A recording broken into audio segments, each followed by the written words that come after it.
Ricardo, vamos começar falando da saída do ministro do GSI, Gonçalves Dias, que traz um fato novo aí em relação a esses atos do dia 8 de janeiro, hein, Ricardo? Exatamente. A situação do ministro Gonçalves Dias estava mesmo insustentável, porque as imagens são, no mínimo, constrangedoras, né? Ainda que ele consiga explicar, como diz o GSI, e algumas pessoas até no governo acreditam que ele estava apenas ali contemporizando para levar os manifestantes até o segundo andar para que fossem presos. O fato é que ele mostrava ali no vídeo, no mínimo, incompetência, né? Uma falta de comando, né? Enquanto outros integrantes do GSI estavam até cumprimentando ali os invasores, oferecendo água, né? Inclusive aquele servidor que dá água ao manifestante, ele está afastado já desde o dia 8, ou seja, ele já havia sido retirado da função, né? Mas o grande problema para o Gonçalves Dias foi que ele teria escondido do Palácio do Planalto a existência dessas imagens, né? Ele foi cobrado 2 vezes pelo gabinete presidencial e também por outros integrantes do governo sobre aquelas imagens. Ele disse que aquelas imagens ali não estavam disponíveis, e aí de repente as imagens aparecem e ele está nas imagens, né? Então a situação dele era difícil, ainda que ele tenha uma proximidade por ter feito a segurança de Lula durante muito tempo, né? Goza ele de alguma confiança no governo, foi necessária a saída, mas repare que foi uma saída em que ele não foi bastante atacado pelo governo, né? A nota que fala sobre a saída nem cita a saída propriamente dita, assim. Há uma esperança ainda no governo de que mais adiante ele possa, de alguma forma, mostrar sua versão e possa voltar em algum outro cargo do governo, né? Mas nesse momento era fundamental para o governo que ele saísse, porque o governo estava apanhando já muito por conta dessa situação, né? Pois é, Ricardo, a grande questão neste caso aí é exatamente ter escondido esse vídeo, né? E no momento em que nós tivemos o afastamento de Ibanez Rocha, logo no dia que aconteceram esses ataques, e também toda aquela repercussão negativa que não poderia ser diferente diante de um fato tão grave como foi a invasão aos prédios, né? Aí em Brasília, e esconder este fato e aparecer agora de forma às vezes um pouco mais tranquila ali no vídeo, conduzindo as pessoas, estando muito confortável nas imagens que apareceram, talvez tenha sido o pior, né, dessas imagens que aparecem agora. E isso, claro, balança o governo, né, Ricardo?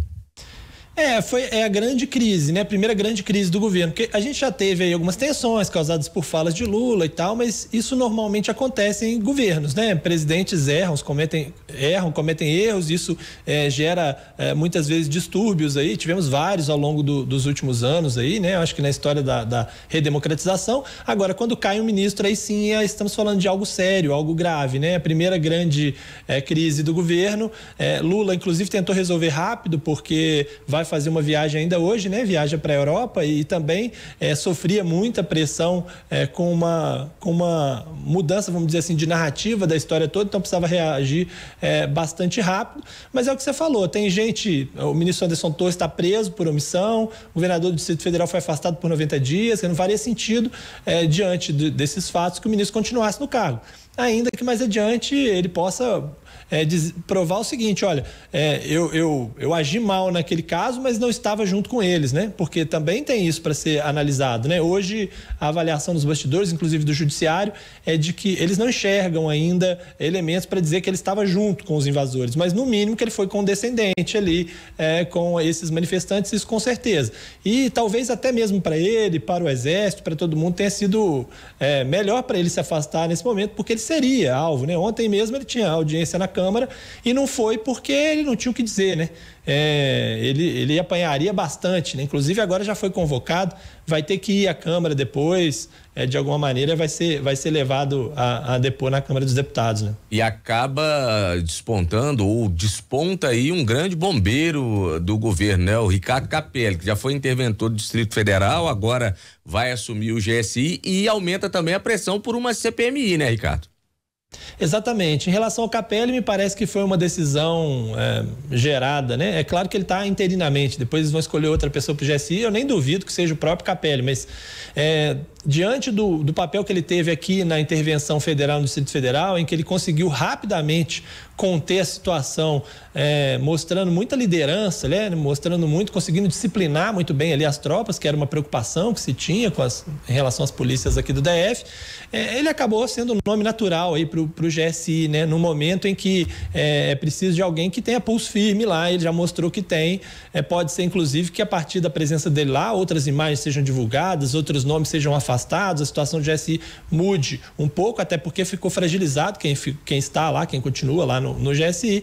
Então, me parece que a decisão foi nesse sentido, de ser alguém que seja duro, pulso firme, inclusive tem um apoio muito grande aí ao nome do Capelli para que ele continue. Vamos ver se mais adiante vai continuar. Agora, isso gerou sim uma pressão muito grande, maior pela CPI, ficou inevitável e aí o governo resolveu mudar de estratégia, né? Porque o governo vinha postergando e não queria uma instalação da CPI, porque a CPI nunca é bom para quem está no governo. Você tem projetos para apresentar, você quer andar com a pauta legislativa. Então, quando tem uma CPI, isso paralisa votações. Então, o governo não queria de jeito nenhum. Mas o governo estava se vendo como alvo dos ataques da oposição, que dizia o seguinte: olha, se o governo não quer oposição, não quer CPI, é porque tem gente do governo envolvida. Então, o governo resolveu que, já que ele não pode barrar a CPI, então a partir de agora ele vai apoiar a CPI. O líder do governo já disse ontem, os líderes todos governistas, a própria presidente do PT já disse que vão apoiar a CPI. E agora o que eles querem é levar a CPI para o lado que mais interessa o governo, obviamente. E aí nas indicações de membros, na pressão em torno dos partidos para que a oposição seja minoria nessa CPI. Vai ser a batalha interessante agora, ver quem vai conseguir ter a maioria. Porque quem tem a maioria conduz os trabalhos da CPI e os rumos e as narrativas da CPI. Vamos ver se vai dar governo ou se vai dar oposição. Muito bem, Ricardo, obrigada, viu? É claro, né, Ricardo? Esse assunto não vai deixar de ter repercussão. Dias conturbados aí, a política... Quando a gente acha que vai amenizar um pouquinho, hein? Exatamente. Nem em véspera de feriado esse pessoal deixa de gerar polêmica. O que é isso? Exatamente. A gente não passa aqui 3, 4 dias sem uma grande polêmica em Brasília, mas a gente está de olho aqui. Agora, Ricardo, eu não tenho visto, e desde ontem acompanhando esse caso aí, eu não achei que a direita, né? Infelizmente, hoje o Brasil dividido entre esquerda e direita, e é impossível que a gente fale aqui em oposição sem dividir esses dois lados, mas eu não tenho visto uma ação de oposição de fato da direita em cima desse caso. A gente pode esperar talvez uma repercussão maior no dia de hoje? Ontem até nós tivemos muito amarrada ali no PL, alguma repercussão e tal, mas eu acho que agora a oposição está dando um passo atrás para esperar ver, depois dessa mudança de posição do governo, né, sobre a CPI, o que fazer, né? Porque isso muda um pouco. Bom, você está pressionando por CPI, sua estratégia é falar que o governo não quer CPI. De repente o governo fala que quer, aí você tem que parar e pensar, opa, peraí, agora como é que eu vou agir diante disso, né? Mas certamente isso vai render bastante. A oposição está um pouco sem liderança, né? Porque o ex-presidente Jair Bolsonaro ainda não tomou as rédeas dessa liderança, então não tem uma pessoa para definir esse foco, né? Assim, então a gente tem aí críticas muito espalhadas, vamos dizer assim, sem um norte ainda, né? Mas isso vai acontecer cedo ou tarde, né?